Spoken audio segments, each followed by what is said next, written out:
Corona जिस तरह से कहर बरपा रहा है और जिस तरह से नेताओं ने एक प्रकार से देश की जनता को जख्म दिया है, चाहे वो कोई भी बड़े नेता हों, इसी पर आज का हमारा ये खास कार्यक्रम है भारत तंत्र। नमस्कार, मैं हूं प्रवीण झा और मेरे साथ इस वक्त जुड़ रहे हैं राष्ट्रीय सुरक्षा विशेषज्ञ हैं, जियोपॉलिटिकल एक्सपर्ट हैं, चिंतक हैं और विचारक हैं जितेंद्र ओझा जी। जितेंद्र जी, आपका बहुत बहुत स्वागत है पंजाब केसरी टीवी पर। धन्यवाद प्रवीण जी।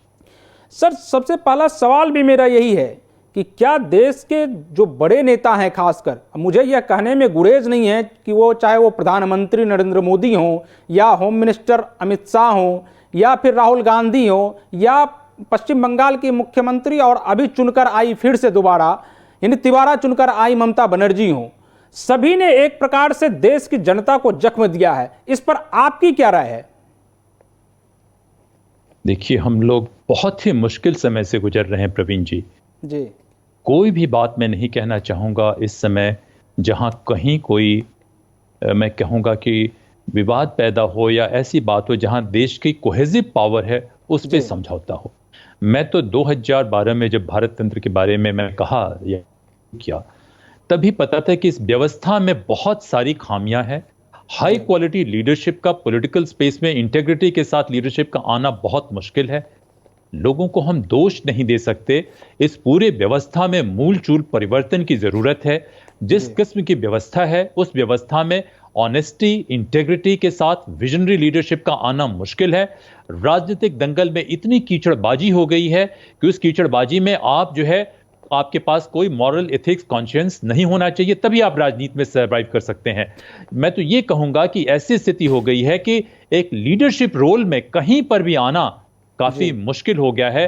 हाई क्वालिटी लीडरशिप का चाहे कॉर्पोरेट सेक्टर हो चाहे कहीं पे भी हो, आना मुश्किल हो गया है। और उसका पूरा खामियाजा हम देख रहे हैं कि एक सिस्टमिक फेलियर कहें या इंस्टीट्यूशनल डिसफंक्शनलिटी कहें। और ये मेरे जीवन काल में 50 साल की मेरी याददाश्त में प्रवीण जी ऐसी भयावह स्थिति कभी मैंने नहीं देखी थी। सर, लेकिन मुझे भरोसा है कि हम इससे जीत के आएंगे। सर, मैं ये सवाल इसलिए पूछ रहा हूं क्योंकि नेताओं के अहंकार की वजह से ही जितनी भी सारी सरकारी संस्थाएं हैं वो एक प्रकार से खस्ता हाल है। तो ऐसे में क्या इसके लिए मूल रूप से नेता ही जिम्मेदार है ना? देखिए, आपकी नेता जिम्मेदार हैं क्योंकि वो हमारे प्रतिनिधि हैं, तो नेचुरली जिम्मेदारी उन पे आती है। लेकिन मैं 2-3 बातें कहूंगा। पहली बात कि जो हमारा पॉलिटिकल ढांचा है, जो हमने ब्रिटेन से बोरो करके बनाया है, उस ढांचे में गलत किस्म के लोगों को फिल्टर करने की या रोकने की कोई गुंजाइश नहीं है। तो इसमें ऐसे लोग नेता बन गए हैं जिनकी काबिलियत के बाहर है कि इस किस्म की समस्या के ऊपर लेजिस्लेट करना या ऐसे चिंता जो आती है उसके लिए सही इंस्टीट्यूशन बिल्ड करना। मैं सोचता हूं कि उनकी काबिलियत के बाहर है। दूसरी बात, जो प्रजातंत्र है वो हम मुगलई अंदाज में प्रजातंत्र चलाते हैं। जो टर्किश मामलूक जो साइकी थी या जो ब्रिटिश साइकी थी कि राजा की मर्जी पे सब कुछ होगा। जो हम भारत तंत्र बात कहते हैं तो हम पश्चिम के प्रजातंत्र से भी ज्यादा रिफाइंड तंत्र की बात कहते हैं, जिसमें मेरे ख्याल से किसी भी पॉलिटिशियन को हम चुनते हैं तो उसके पास एक कॉन्ट्रेक्चुअल ऑब्लिगेशन है। और कॉन्ट्रेक्चुअल ऑब्लिगेशन क्या है? लेजिस्लेशन प्रोवाइड करना, गवर्नेंस पे ओवरसाइट करना। वो होता नहीं है। हो ये गया है कि कुछ लोग जो है राजनीतिक दंगल में पीसफुल वॉर लड़ रहे हैं। ये युद्ध चल रहा है, कुछ पॉलिटिकल कैंप्स में कहें, पॉलिटिकल पार्टीज में कहें, और युद्ध चल रहा है कि हिंदुस्तान के किस एरिया को कौन कब्जा करेगा। तो ये व्यवस्था पूरी तरीके से जो डेमोक्रेसी की व्यवस्था है ये बिखर चुकी है। इस व्यवस्था से संभव नहीं है। और ये बात मैं आज नहीं कर रहा हूं, जब से मैंने भारत तंत्र के बारे में सोचना शुरू किया, लिखना शुरू किया, तो इस रियलाइजेशन के बाद लिखना शुरू किया। और उसका नतीजा यह हुआ कि मुझे ही टारगेट करना शुरू कर दिया गया, क्योंकि मैं जो है इस व्यवस्था में मूलचूल परिवर्तन की बात कर रहा था। और ये मूलचूल की परिवर्तन की बात में किताबी ज्ञान की बेसिस पे नहीं कर रहा था। जो महाभ्रष्टाचार 2009, 10, 11, 12 में जो मैंने देखा, अपने आंखों से देखा, और उस महाभ्रष्टाचार को देखने के बाद जो है ऐसा लगा। तो देखिए, ये व्यवस्था एक टर्मिनल डिक्लाइन में है। और ये डिक्लाइन आज से नहीं है, ये डिक्लाइन 2004, 5, 6 या जब भी कहें 2002-3 जब भी कहें उससे चल रही है। इसका कैस्केडिंग इफेक्ट में 2007-8 तक हम बसते चल रहे हैं, लेकिन 2007-8-9 के बाद तो हम बहुत बुरी स्थिति में चल रहे हैं। और जो परिवर्तन होने चाहिए थे वो परिवर्तन बिल्कुल नहीं हुए। सर, आज तक हम लोग जो हैं वो दुनिया के देशों को मदद कर रहे थे, और आज उस स्थिति में हम आकर खुद खड़े हो गए हैं कि आज छोटे छोटे देश भी भारत को मदद कर रहा है।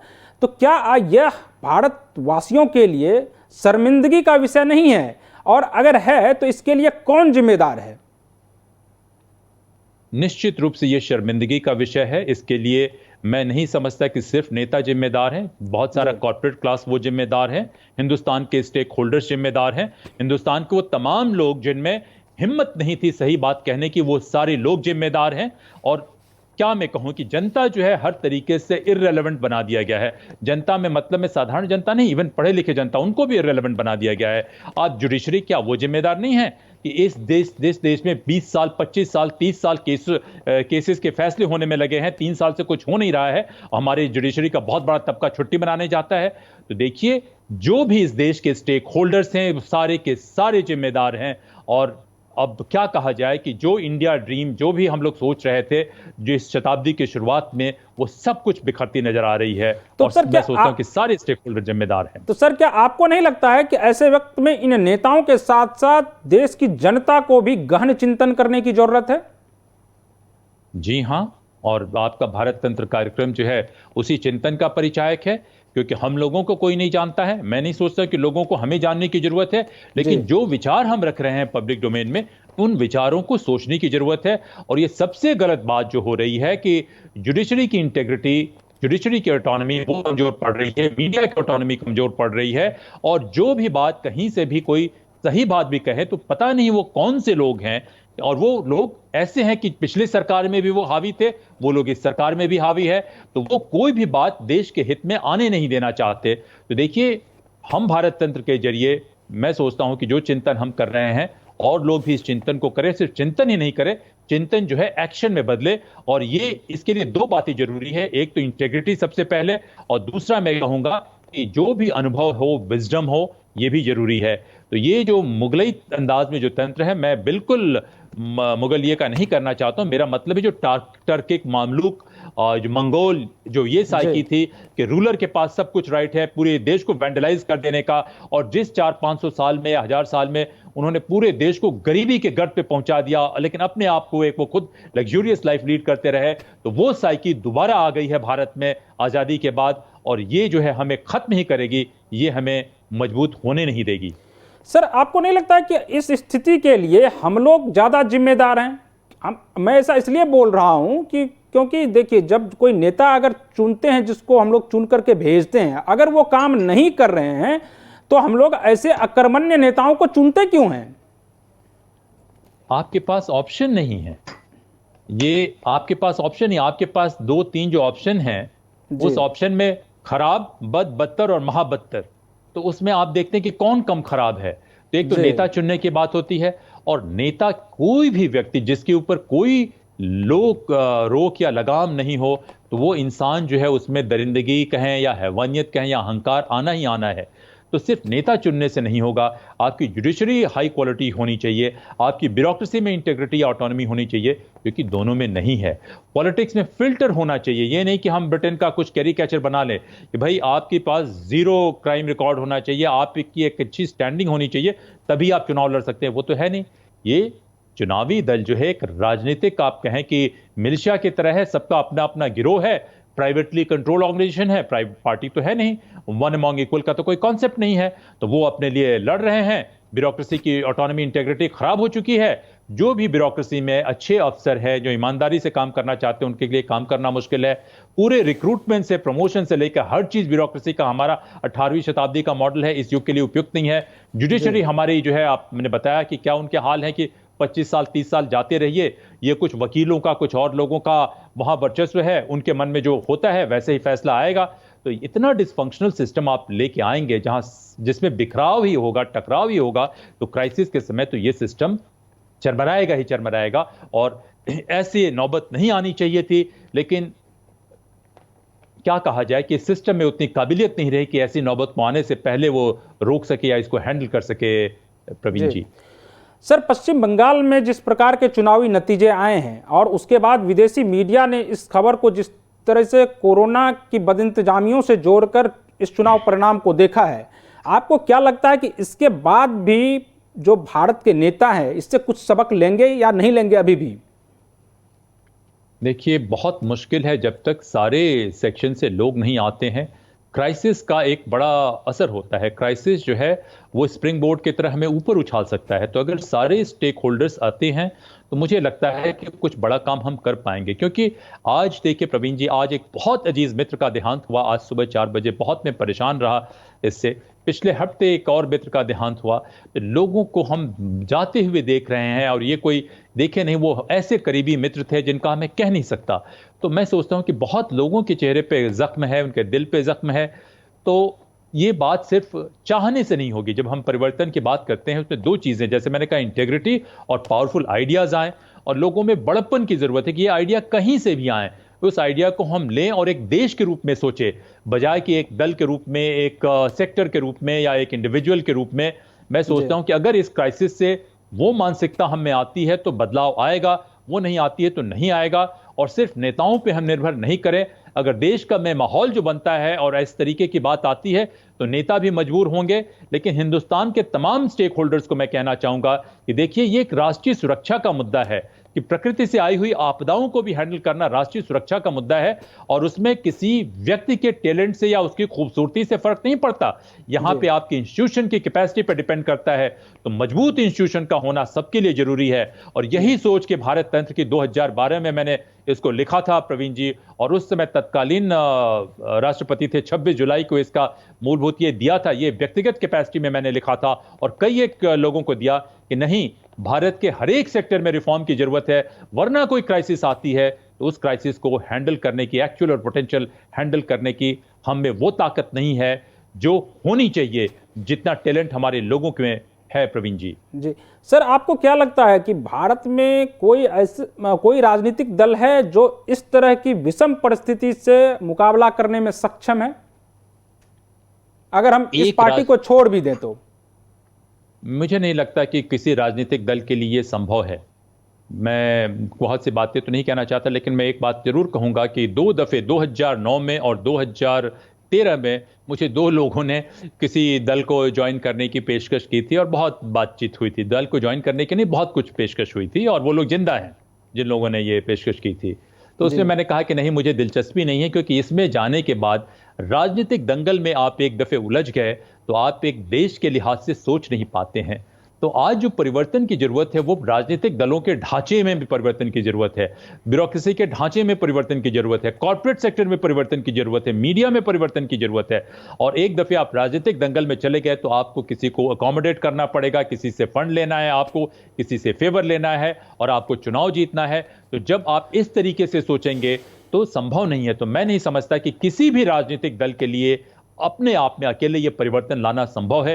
एक बड़ा नेशनल डिस्कोर्स होना चाहिए, और याद रखिए कि इसमें बहुत वेस्टेड इंटरेस्ट वाले लोग होंगे, उनका अपना अपना एजेंडा होगा।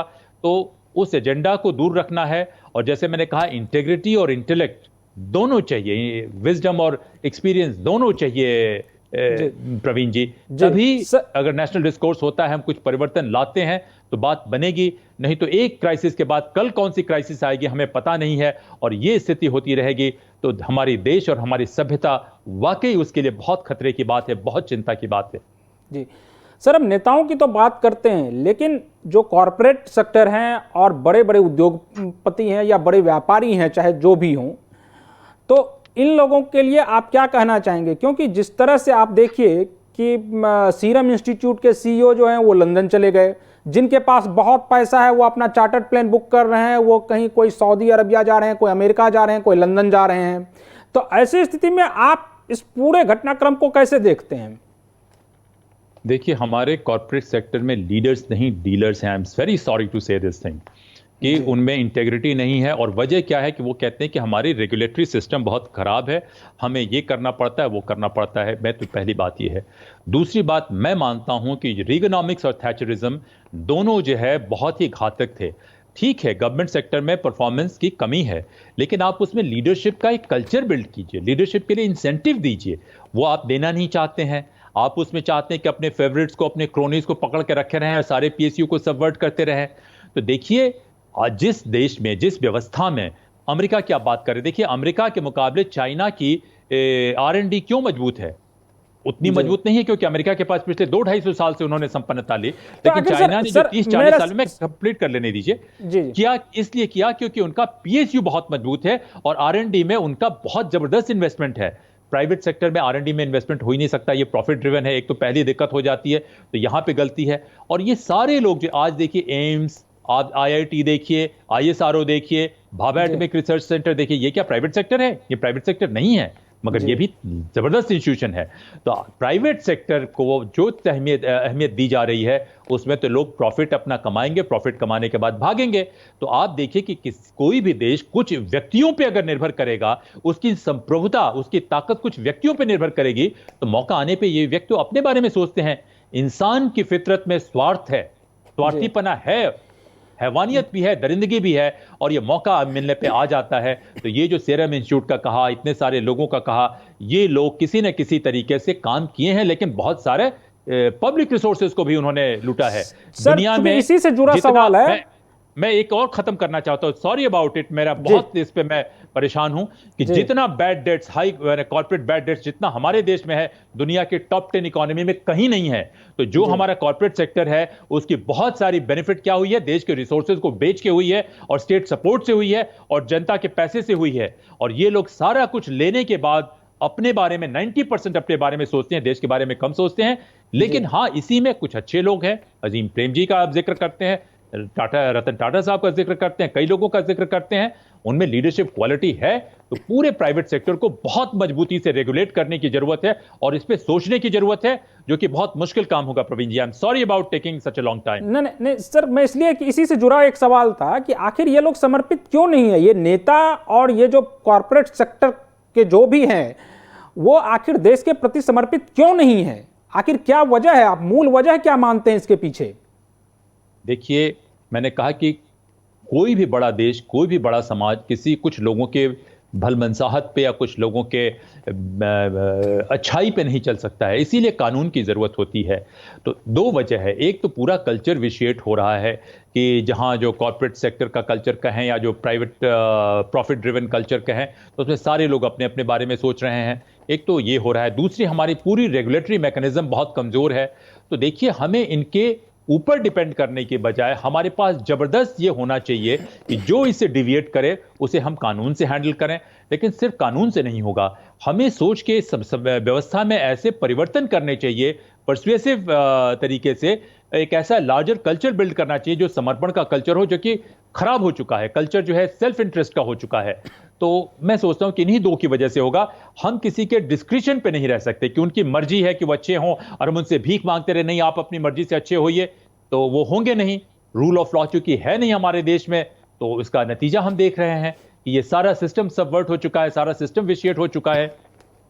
जी सर, पिछले साल आपने एक लेख लिखा था कि उसमें यह था कि वर्तमान और आने वाले समय को देखते हुए एक राष्ट्रीय सुरक्षा रणनीति बनाने की जरूरत है, और वो भी कम संसाधन कम खर्च में। तो उसको आखिर ये हो क्यों नहीं पा रहा है, लोग बना क्यों नहीं पा रहे हैं? क्या हमारे नेताओं में वो क्षमता नहीं है, या इस तरह से सोच नहीं पाते हैं करने के लिए?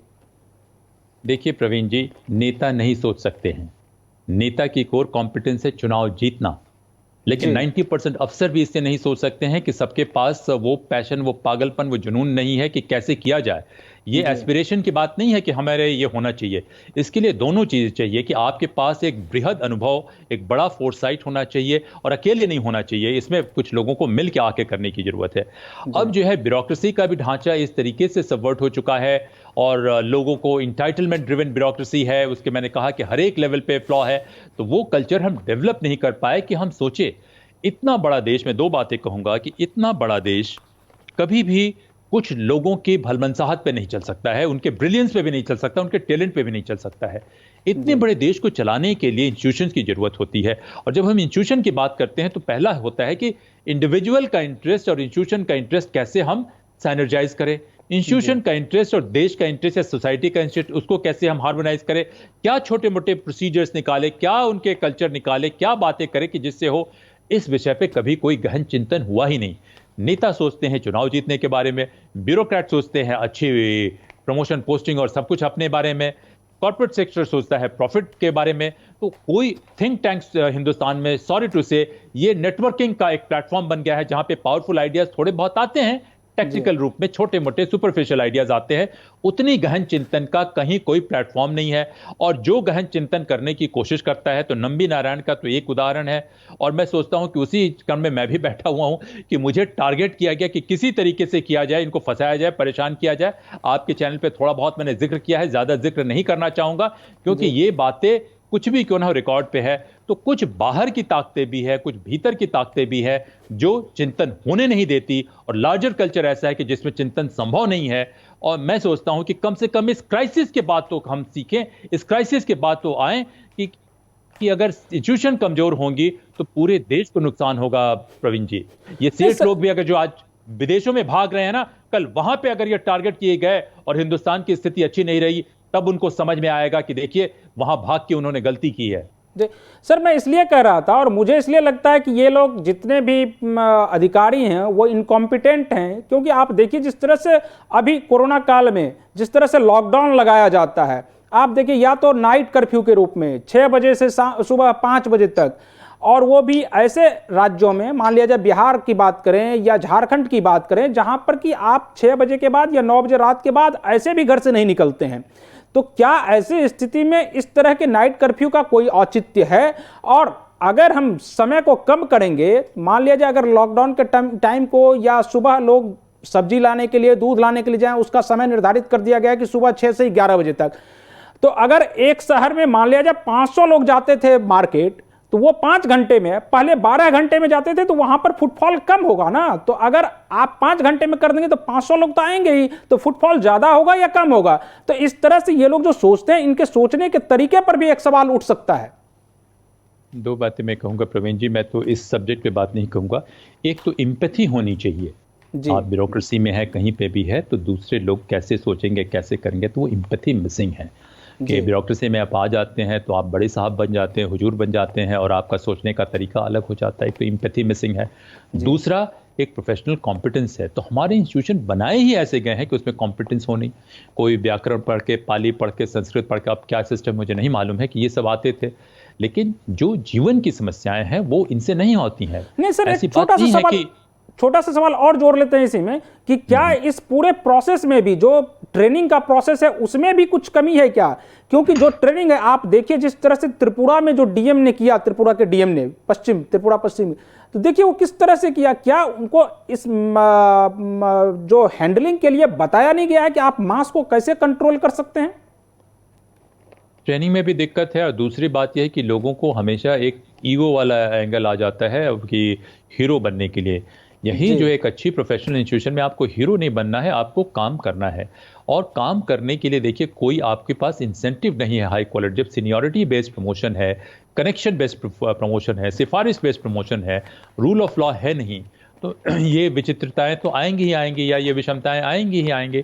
तो देखिए जो ब्यूरोक्रेसी का ढांचा है, मैं कहता हूं कि उसकी रिक्रूटमेंट से लेके, ट्रेनिंग से लेके, प्रमोशन से लेके, हर चीज़ को बदलने की ज़रूरत है। और वो छोटे मोटे काम से नहीं बदलेगी।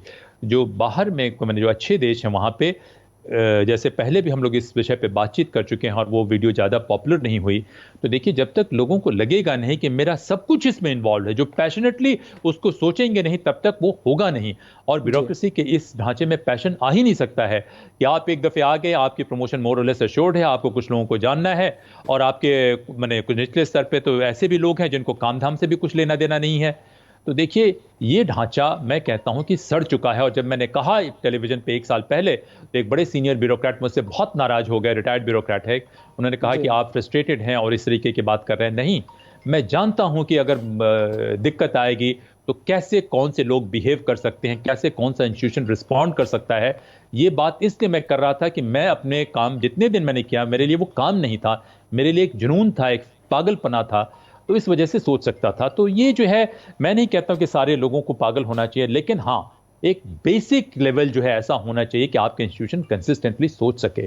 तो देखिए एम्पैथी कैसे लाया जाए, ये ऑर्डर देने से नहीं आएगा। हमारा पूरा ढांचा चलता है कि इंस्ट्रक्शन दे दो, धमकी दे दो। और ये मामलूक मुगल में क्यों कहता हूं कि मामलूक मुगल जब वो आए तो उनका क्या था कि भैया लोगों से एक्सटॉर्शन करके बतौड़ना है, गवर्नेंस तो प्रोवाइड करना नहीं है, और वो परेशान हमको नहीं करे तो उनको एक इंस्ट्रक्शन दे दो। ब्रिटिश का भी वही रहा। तो ये कुछ हैबिट्स जो है इनविजिबल जो ट्रेडिशंस हैं, जो 1000 साल के 500 साल के जब के भी हों, वो ट्रेडिशन हमारे सरकारी ढांचे, पॉलिटिकल ढांचे में अभी भी मौजूद हैं। और इसमें मैं ये कहता हूं कि जो मैं किसी की आइडेंटिटी से जोड़ के मैं बिल्कुल नहीं कह रहा हूं, क्योंकि वो लोग ही ऐसे थे जिनकी सोच ऐसी थी और वो सोच का तरीका आज भी चल रहा है। तो इसको बदलने के लिए जो है बहुत बड़े, मैं सोचता बहुत गहन और बहुत बड़े दिमाग से सोच के इसको बदलने की जरूरत है, जो हुई नहीं, और शायद मे भी इस ढांचे में उसमें क्षमता नहीं है। जी सर, आखिरी सवाल है कि अब इस स्थिति से देश को निपटने के लिए क्या आगे की रणनीति किस प्रकार की बनानी होगी? देखिए हम लोग तो बहुत छोटे प्लेटफॉर्म पे बात करते हैं और हम लोग की बात कोई सुनता भी नहीं होगा, मुझे लगता है कि इस प्लेटफॉर्म से बात करने की वजह से। लेकिन जैसे बीच बीच में भी मैंने कहा कि देखिए हमें एक बात सजग होने की जरूरत है कि देश इसीलिए है कि देश के भीतर आपको सबसे अधिक सुरक्षा मिलती है, सब कुछ आपका निर्भर करता है देश पे। तो ये होना चाहिए कि ये मॉरल डिस्क्रिप्शन नहीं होना चाहिए, लोगों में रियलाइजेशन होनी चाहिए। और देश के जो बड़े एलीट हैं उनको भी सोचने की जरूरत है कि अगर देश परेशानी में आता है तो आज वो भाग के चले जा रहे हैं इंग्लैंड, अमेरिका, जहां भी भाग के चले जाएं, सबसे अधिक परेशानी उनको होगी। और ये हमारी सभ्यता जो है कई सदियों, कई हजारों वर्ष पुरानी है, और इस सभ्यता में बहुत सारी कमी रही है। कमी नहीं रही होती तो हमारा इतना मान मर्दन नहीं हुआ होता। तो हमें पहले तो कुछ अच्छे विचार, लोगों को सोच के आइडिया पब्लिक डोमेन में आए, कुछ लोग मिलें, मिलने के बाद उस आइडिया को कैसे हम एक्शन में बदलें, उसको सोचने की जरूरत है। और ये सिर्फ कहने भर से नहीं होगा, आपकी आकांक्षा से नहीं होगा, आपकी नीयत भर से नहीं होगा। इसके लिए नीयत भी चाहिए, और नीयत के बाद जो थोड़े बहुत विशेषज्ञ अलग अलग जगह से हैं वो आए।